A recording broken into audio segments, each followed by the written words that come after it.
Howdy YouTube, I'm Matt, and as painful as it is to admit it, I have a problem with my wood. No, wait, that doesn't sound good. I have too much wood. My wood is everywhere. Can you believe the mess I've made of my wood? What are you supposed to do with wood this long when you're not using it?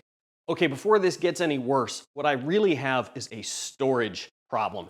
You can see I'm currently using the vertical storage solution for my lumber, which basically means you stand the board up on end and lean it against the wall. Well, that's great for getting any one board out, but it doesn't really count as organized, and it doesn't make very good use of this wall space, which in my shop is a problem. I have doors and windows on almost every wall in the shop. This is really the only place that I can safely put lumber, which is a whole separate problem because it's about as far from the entryway as you can get. But anyhow, this or nothing, so I need to make this work better. Step one is to clean out this space so that I can do something with this wall. In the process, I'll leverage the laziness that caused me to stack everything here to get rid of some of the smaller pieces I never should have kept in the first place.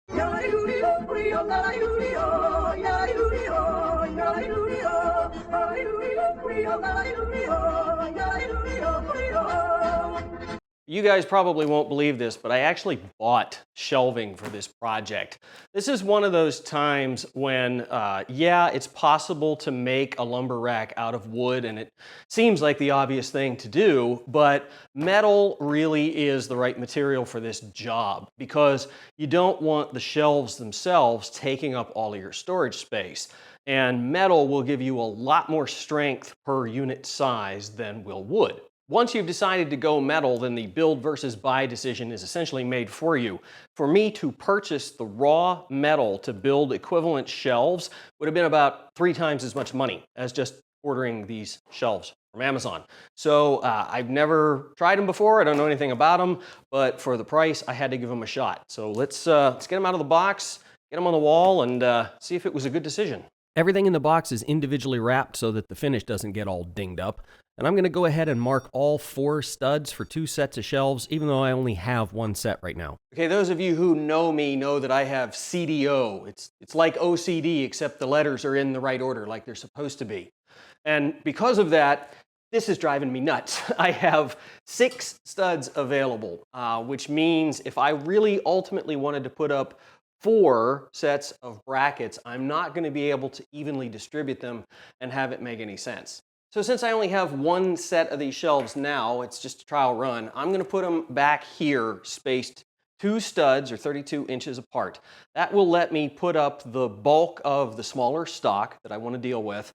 I will continue to have this space open for vertical storage, which is good because as you saw when I did the clean out, I've got some sheet goods and things that don't go on shelves anyway. Straight and level is extra important for this style of shelf because of the way the shelf brackets cantilever off that vertical post. I'm using my little red aluminum square to make sure that I drill straight, at least left and right, into the stud for maximum hold on the bolt. Assembly of these things turns out to be pretty straightforward. There are holes all along this vertical tube where you drive in these self-tapping screws. The shelf bracket has a little notch under the hole here that lines up with that screw. You throw it down over the top of the post, slide it down till it hits the screw, and there you go, 1 shelf locked in place. Lather, rinse, repeat. Put in the next screw, slide down the next thing, and your shelves are ready to mount. Okay, I've got the first set of these things together. And what I'm going to do is put them up on the wall with 1 screw at the bottom. When you go to put these things on the wall, don't forget the dumb little spacer that goes behind the posts.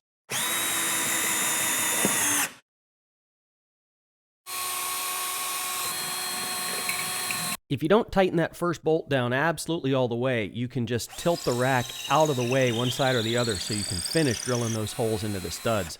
That'll make sure your pilot goes all the way down and those bolts aren't going to split the studs inside the wall where you can't see it. Getting the second shelf level with the first is maybe even more important than getting the first one perfectly level.